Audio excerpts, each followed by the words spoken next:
Thank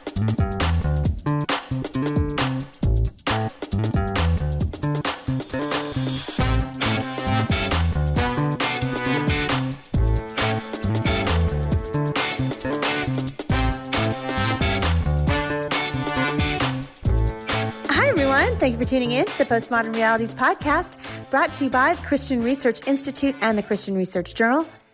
I'm Melanie Cogdill, managing editor of the Christian Research Journal. It's July 2023, and this is episode 347, which is a conversation about euthanasia. On this episode, I'm joined by Dr. Douglas Groothuis, who is professor of philosophy at Denver Seminary.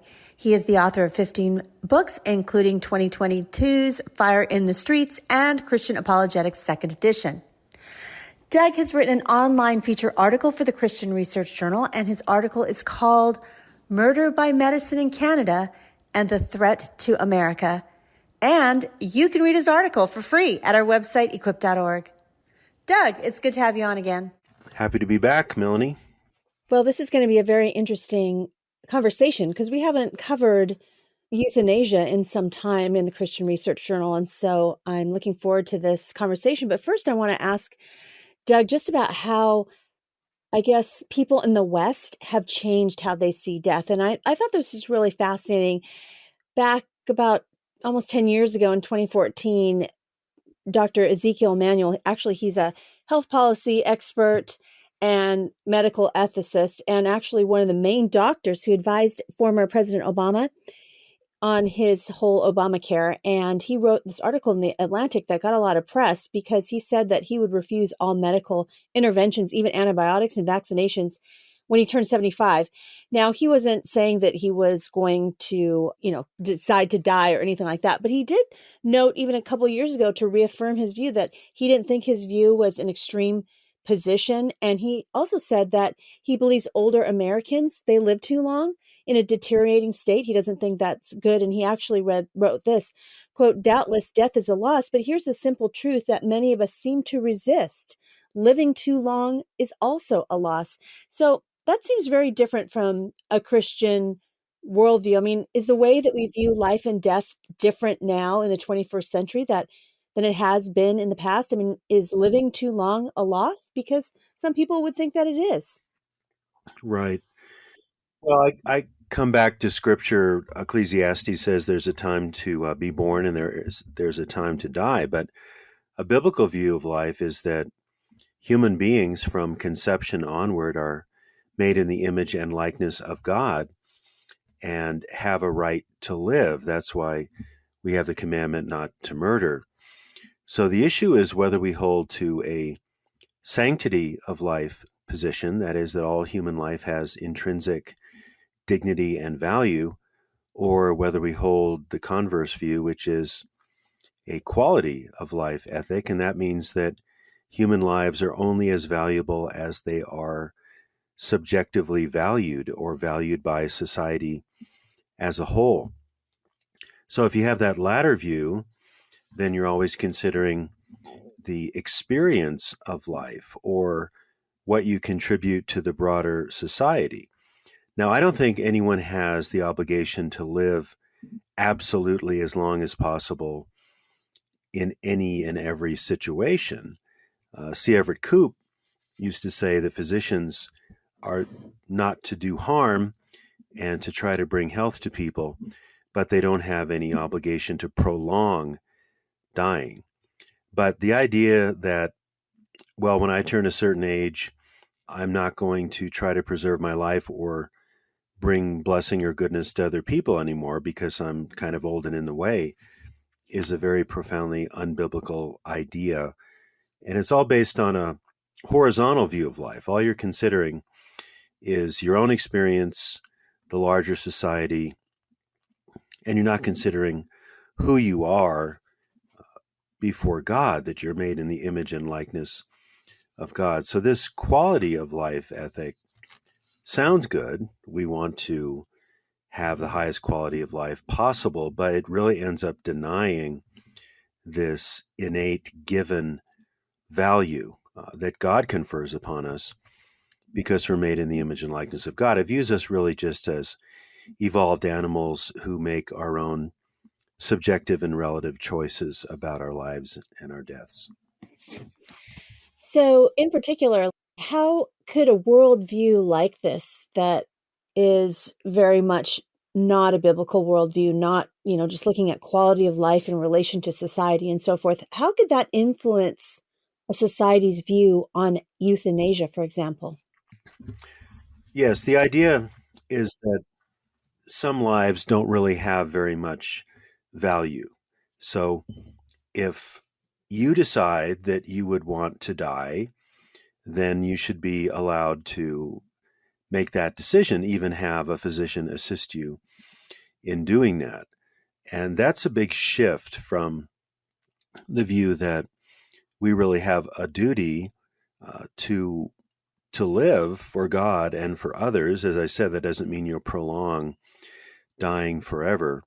But if you just view human beings in terms of their aggregate value, so to speak, how much value do you add to society, or how much value do you think you have subjectively, then you have no objective sense of meaning or purpose or value or significance. So someone says, well, I'm chronically ill and I don't have a lot of money, and I feel that I would be better off dead, or other people would be better off dead.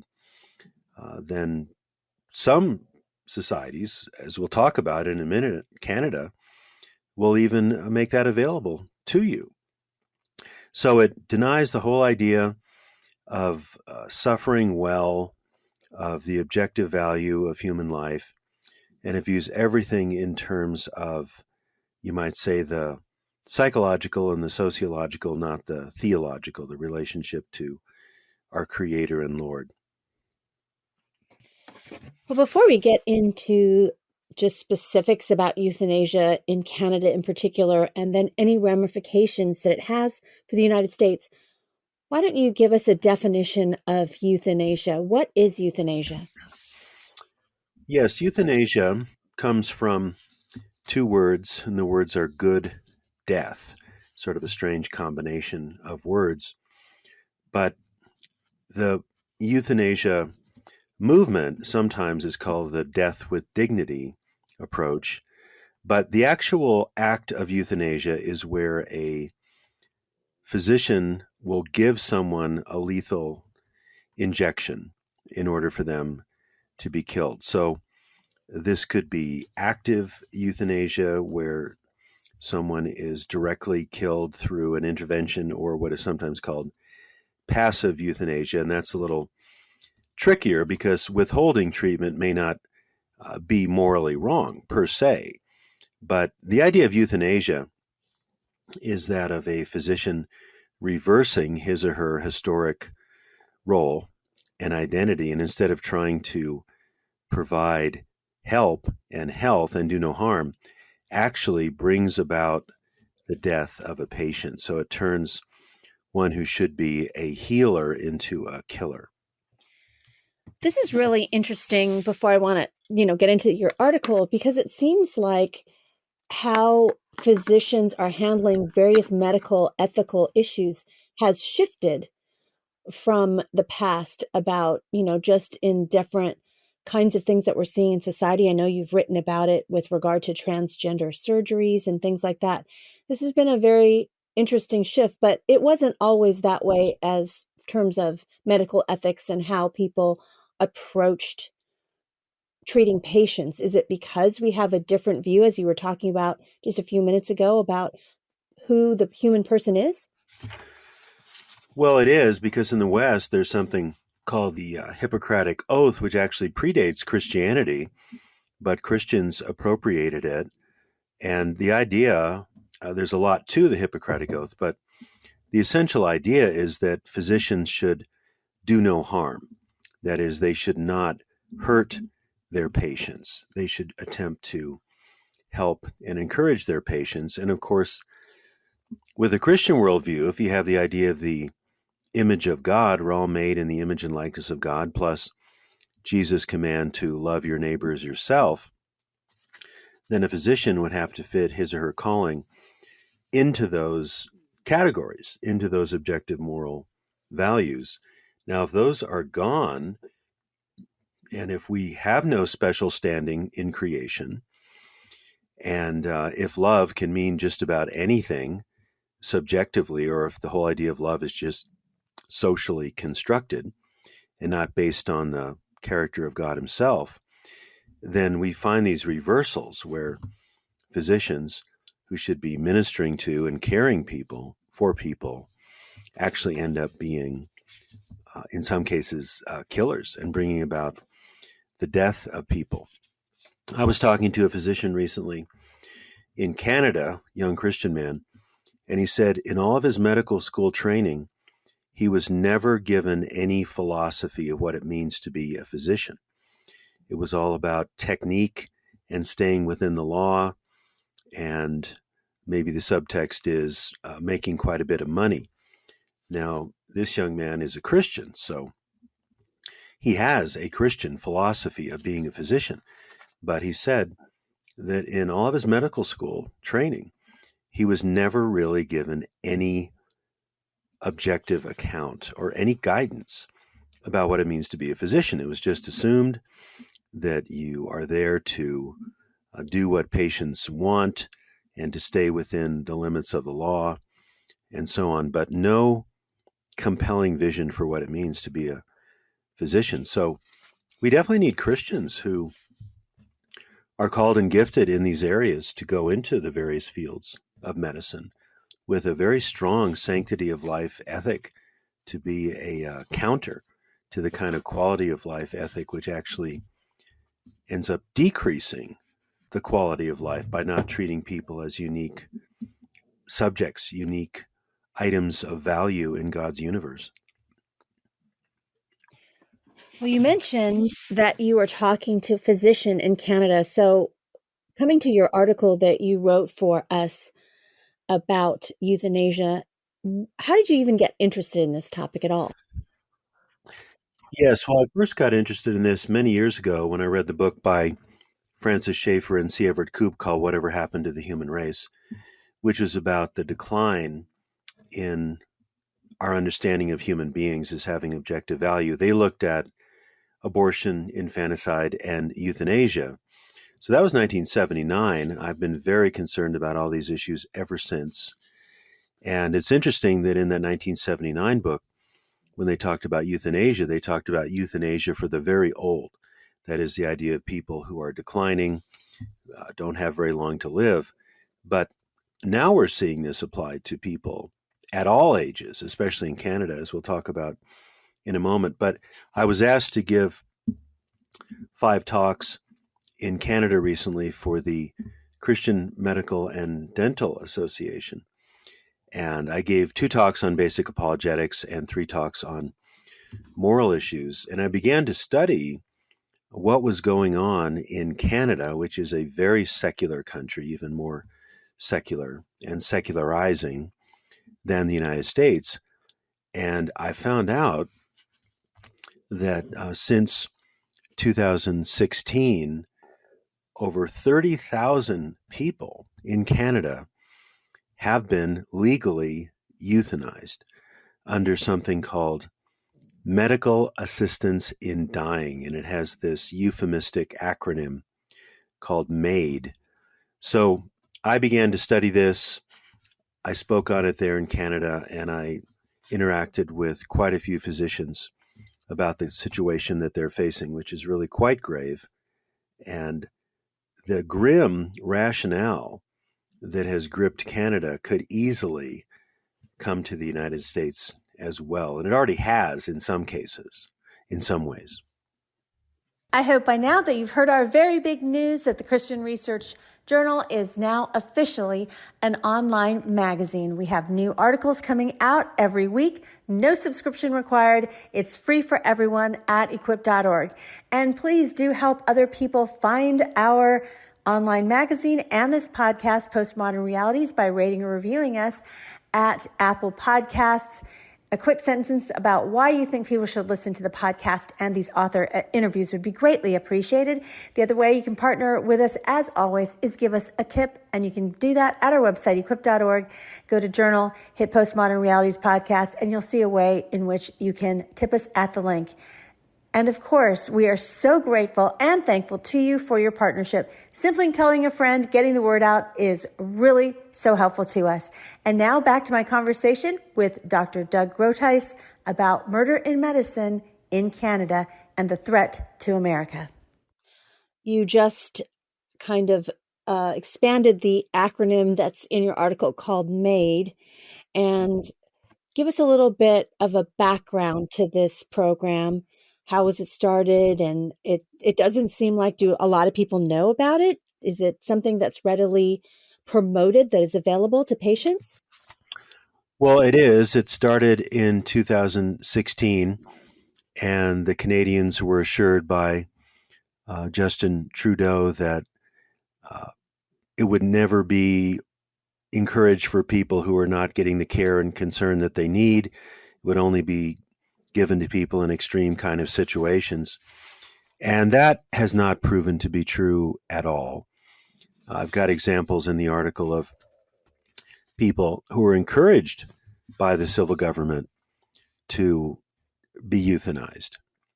And it's been about 30,000 Canadians who have been legally put to death by medical doctors since 2016. I mean, that's the size of a small town when you think about it.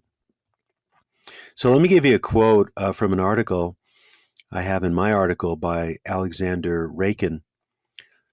A number of recent news articles have reported on Canadians who, driven by poverty and a lack of access to adequate health care, housing, and social services, have turned to the country's euthanasia system. In multiple cases, veterans requesting help from Veterans Affairs Canada, at least one asked for PTSD treatment, another for a ramp for her wheelchair, were asked by caseworkers if they would like to apply for euthanasia. How horrible, right? Instead of helping the least of these, as Jesus said, the downcast, the outcast, the disadvantaged, the civil government is saying, well, you're having troubles and you're unhappy, so why don't you apply for euthanasia? Just horrendous. But it's become very common now in Canada. I keep saying this number, 30,000 people. And unless something significant happens, it will just keep increasing. And the rationale would be this is an easy way out. If you think your life doesn't have that much value, and if other people are not going to stand up for you and stand out for you, and if they're going to recommend this, and if it's supposedly a simple, easy way to end your problems, then why not? So when we think about these kinds of things, we also think about doctor-assisted suicide. And just in our conversation about the human person, first of all, it's a very serious issue. There is a lot of suicide that goes on, even among younger people. So why don't you give us just an overview of why, from a Christian worldview, suicide would not be good, why it would be morally Mm-hmm. wrong? Right. Well, some people say it's my life, it's not your life. So if I decide to end my life, that's none of your business. And I have the right to do this. I've even heard Christians say this. Now, what we need to do is go back to the Ten Commandments and go back to the commandment that you shall not murder.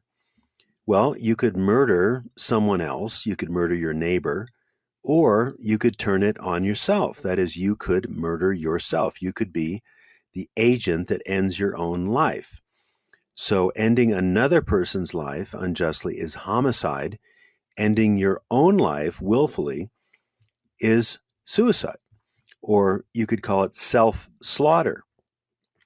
St. Augustine wrote about this because there were some early Christians who were so eager to be martyred that it was really tantamount to suicide. And Augustine said, no, you are a human being made in God's image and likeness. No one should murder you, nor should you murder yourself. So we need to have a big heart for people who are suicidal, certainly. However, morally, we need to say that this is objectively wrong. I was asked once in a question answer time about suicide, and someone said, I don't know who it was, I was given the question, is suicide the unforgivable sin? That is, if you commit suicide, you go directly to hell. And I said, if you're a Christian, I don't think so, because Christ's death on the cross covers all of our sins. And then it was almost like the Holy Spirit kind of tugged me on the sleeve and said, wait a minute, someone's thinking of doing it. So I said, even if it is forgivable, it is certainly still morally wrong. It's never necessary. And you leave a terrible hole in the world and end up hurting a lot of other people by doing this. So we need to have our moral categories in place here. Who is God? Who are we?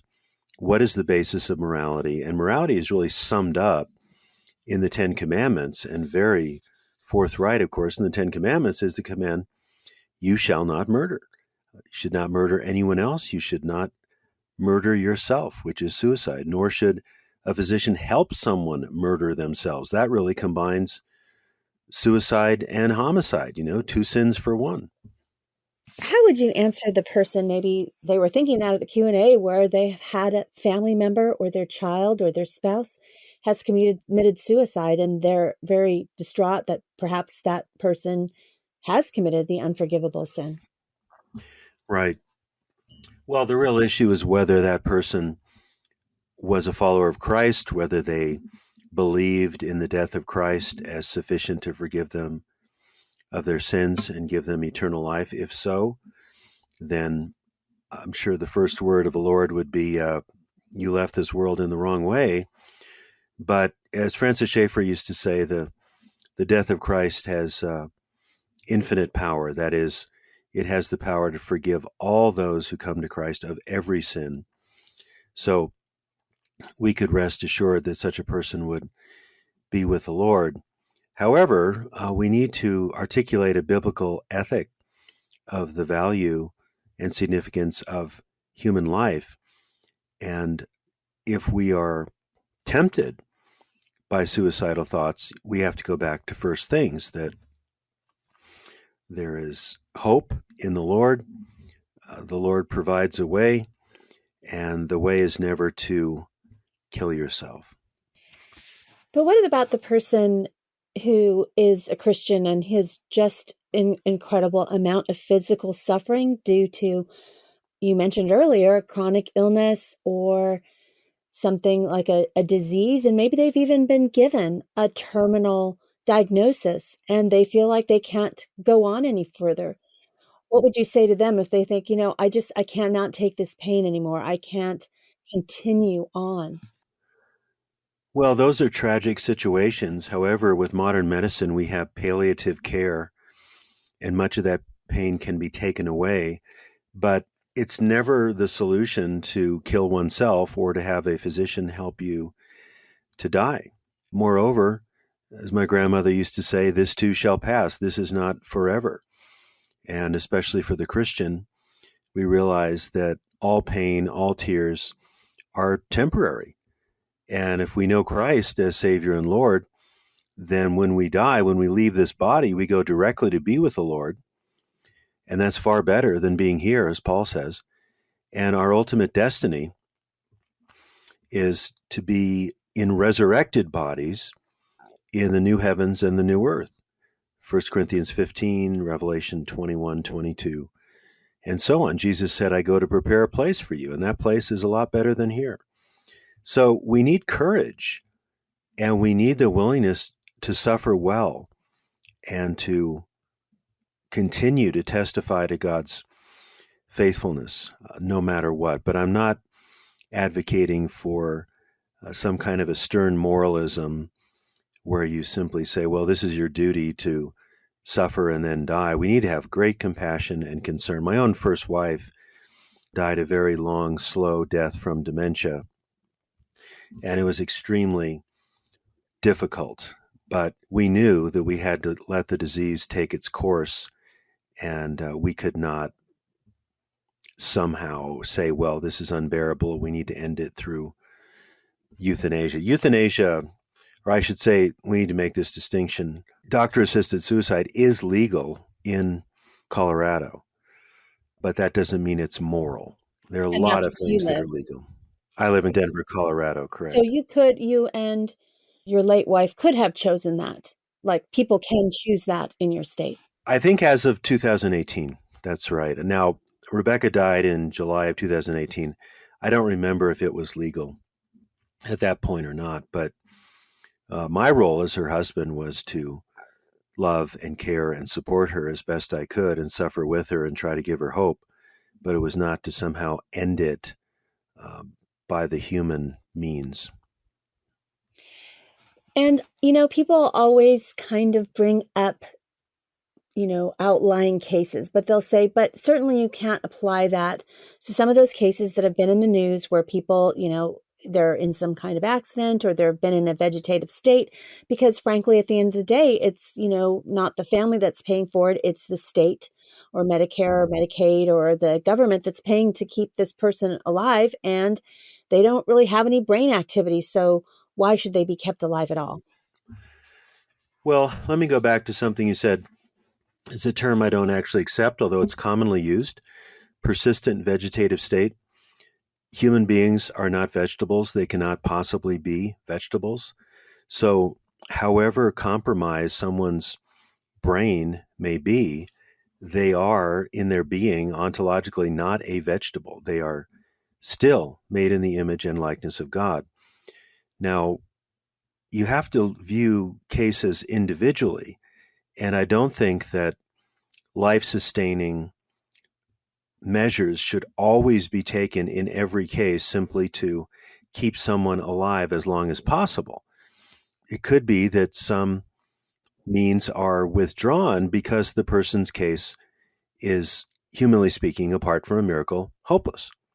So I don't think that is in itself necessarily wrong if a person is legitimately in a terminal situation and where you're really just prolonging the process of dying as opposed to really offering life. But still, in that case, a physician should not directly bring a life to an end. I take that to be unjust killing. So that's really helpful, I think, for people to think through all of these different. I know people are probably listening to it, thinking through all these different situations and thinking about, again, I think we don't realize that we might not have a Christian worldview, that we're looking at something from a quality of life point of view, not from the value of a human life. So, with regard to MAiD that's in Canada, do you envision it coming as an option in the United States? Well, it very well could come here because we already have a number of states that have something similar, which is doctor assisted suicide.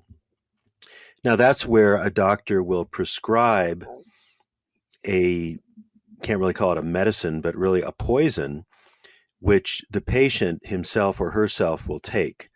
So the physician assists in the suicide, but does not directly administer the poison. The direct administration of the poison is called euthanasia. And it's interesting that in Canada, where they have this medical assistance in dying, 30,000 people, as I said, have taken this option. And as I mentioned in my article, California, which has roughly the same number of people as Canada, does not have euthanasia, but it does have doctor assisted suicide. And the numbers are far less.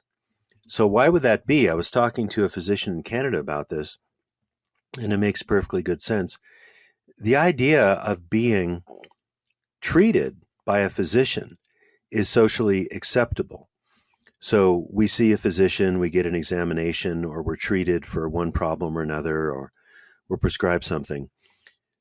So this has a kind of social acceptability, whereas there's still a bit of a stigma, I think, for suicide.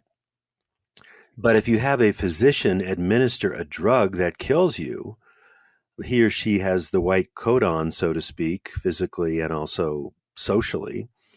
And so people may be much more agreeable to that because it seems to kind of fit into the overall medical model. Now, it doesn't actually, because the physician is doing exactly opposite of what he or she should do. But given that there's still kind of a moral censure against suicide, if you say, well, it's not suicide, it's just a physician is helping me to end my life or free me from my pain, that may be seen as more acceptable. So, one of the reasons I wrote this article is not only for my concern for people in Canada, but my concern for people in the United States, because we have already embraced a quality of life ethic a very, very long time ago. And I could see some of these states that now have doctor assisted suicide, like California, like Colorado, switching and saying, well, why don't we make it easier? Instead of just having a physician prescribe the drug given certain conditions and have the person take the drug and commit suicide, why not have the physician provide the actual act? And of course, euphemisms would be used everywhere, just as it is the case in Canada. You know, instead of a mass euthanasia, it's medical assistance in dying. So I'm sure some term like that would be used in the United States as well. So I'm hoping that what's happening in Canada, first of all, will be reversed and they will embrace a more sanctity of life ethic as opposed to quality of life. And I'm hoping that this does not come to the United States. And of course, I'm obviously against doctor assisted suicide as well. You were talking about social acceptability, and I just think the full term for MAiD, the medical assistance in dying, it just sounds like a medical procedure, similar to abortion. This is not, has nothing to do with persons. It's a medical procedure that someone is doing for various different reasons that might not necessarily impact their health per se. It could be for, social reasons that they're doing or their own, personal circumstances. So what can Christians do to stop MAiD, to push back against this, and really to support the sanctity of life? Because normally when we talk about sanctity of life, I think most Christians put that, term or phrase around abortion, but they don't really think about this idea of medical assistance in dying, especially if the person is suffering. And again, in similar to abortion, people would say, well, that's their choice. They don't want to continue, you know, you're asking them to a life they don't want to continue living. They wish they would end their own pain, and it's their body. Mm-hmm. Well, we need to get back to essential, fundamental biblical categories of reality about the existence of an infinite personal God who gave us objective, intrinsic value, that murder is always wrong, that the calling of a physician is to heal, not to kill, and so on. And I think we also need to try to move away from this essentially hedonistic view of life, that the main goal of life is to experience pleasure and to avoid pain and suffering. We should try to avoid pain and suffering as much as possible, but also it's a fallen, broken, wounded, groaning world. So we need to have a way of suffering well for the glory of God and the good of others. But if people say, well, it's my life, it's my body, well, it isn't actually. You didn't create yourself. God created you. And you're part of a broader, larger community. You're not just an isolated individual in a void or in a vacuum. So Christians need to vote wisely, advocate wisely. I hope more Christians will go into medicine with a strong biblical Judeo-Christian ethic of the value, the sanctity of human life. And I hope we can somehow turn the tide on this culture of death, as Pope John Paul II put it about 25 years ago. With all the medical advances and the ability to help people and save people, at the same time, medicine can be turned against human beings, as in abortion, infanticide, and euthanasia. And if you can, I encourage people to go back and read that book by Francis Schaeffer and C. Everett Koop, who would go on to become Surgeon General under Ronald Reagan. That book is called Whatever Happened to the Human Race? And they called it. They knew what was happening. At that point, only, if I can say only, about 6 million human babies had been aborted since Roe v. Wade in 1973, only 6 million. The total is now way over 60 million. And we are just seeing the loss of a sense of the sanctity and value of human life across the board. And Jesus said that we needed to treat the least of these as we would treat him. So we need to be concerned about the outcast, the marginalized, those who are defenseless, the unborn, the ill, the mentally ill, and so on, and do all we can to be salt and light in this world. No matter how rapidly it's going in the wrong direction, we need to stand faithful in the power of God and have a biblical worldview and relate it constructively and courageously to the world in which we find ourselves. Well, on a much lighter note, I have a fun question for Doug, because it's summer. So this is about summer desserts. Are you team ice cream or team s'mores? I love ice cream. Yeah, bring on the ice cream. Yes, indeed. Well, thanks, Doug, for being a guest again on the Postmodern Realities podcast. You're welcome. Thank you for having me. You've been listening to episode 347 of the Postmodern Realities podcast. Today's guest is Professor of Philosophy at Denver Seminary, and Dr. Douglas Groothuis has written an online feature article for the Christian Research Journal. His article is called Murder by Medicine in Canada and the Threat to America. And you can read his article for free at our website, equip.org. Stay connected with the Christian Research Institute and all the new content we have coming your way. The best way to do that is to head on over to our website, equip.org. There you will find thousands of free resources right at your fingertips, from articles to video to audio, and it's all for free. You'll find our podcasts hosted there, as well as the Bible Answer Man broadcast, which is hosted by CRI President Hank Hanegraaff and streams live every Monday through Friday at 6 p.m. Eastern. In addition, you don't want to miss out on subscribing to Hank Unplugged, which is the podcast of Hank Hanegraaff. And in that podcast, he has really in-depth, free-flowing, essential Christian conversations with some of the most interesting, informative, and inspirational people. And in addition, he has a new series on his podcast feed called Hank Unplugged Shorts, which Hank goes into the headlines in the mainstream media and refutes a lot of those cultural issues that we have in these short podcast episodes. And there's quite a few of them. You don't want to miss out on them. Now, if you want to find some of this at other places where it's all in one place, really subscribe to our YouTube channel.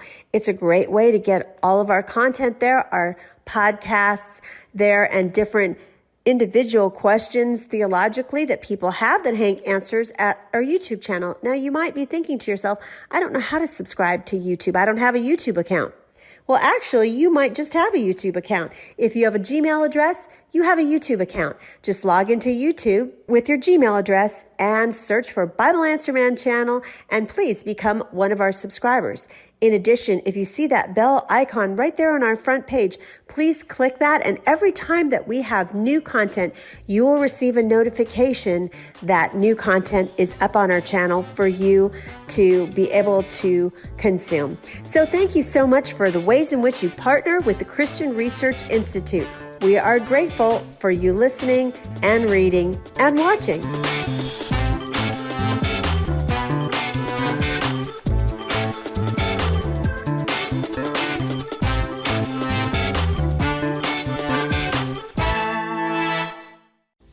Stay connected with the Christian Research Institute and all the new content we have coming your way. The best way to do that is to head on over to our website, equip.org. There you will find thousands of free resources right at your fingertips, from articles to video to audio, and it's all for free. You'll find our podcasts hosted there, as well as the Bible Answer Man broadcast, which is hosted by CRI President Hank Hanegraaff and streams live every Monday through Friday at 6 p.m. Eastern. In addition, you don't want to miss out on subscribing to Hank Unplugged, which is the podcast of Hank Hanegraaff. And it's in that podcast, he has really in-depth, free-flowing, essential Christian conversations with some of the most interesting, informative, and inspirational people. And in addition, he has a new series on his podcast feed called Hank Unplugged Shorts, which Hank goes into the headlines in the mainstream media and refutes a lot of those cultural issues that we have in these short podcast episodes. And there's quite a few of them. You don't want to miss out on them. Now, if you want to find some of this at other places where it's all in one place, really subscribe to our YouTube channel. It's a great way to get all of our content there, our podcasts there, and different individual questions theologically that people have that Hank answers at our YouTube channel. Now, you might be thinking to yourself, I don't know how to subscribe to YouTube. I don't have a YouTube account. Well, actually, you might just have a YouTube account. If you have a Gmail address, you have a YouTube account. Just log into YouTube with your Gmail address and search for Bible Answer Man channel, and please become one of our subscribers. In addition, if you see that bell icon right there on our front page, please click that, and every time that we have new content, you will receive a notification that new content is up on our channel for you to be able to consume. So thank you so much for the ways in which you partner with the Christian Research Institute. We are grateful for you listening and reading and watching.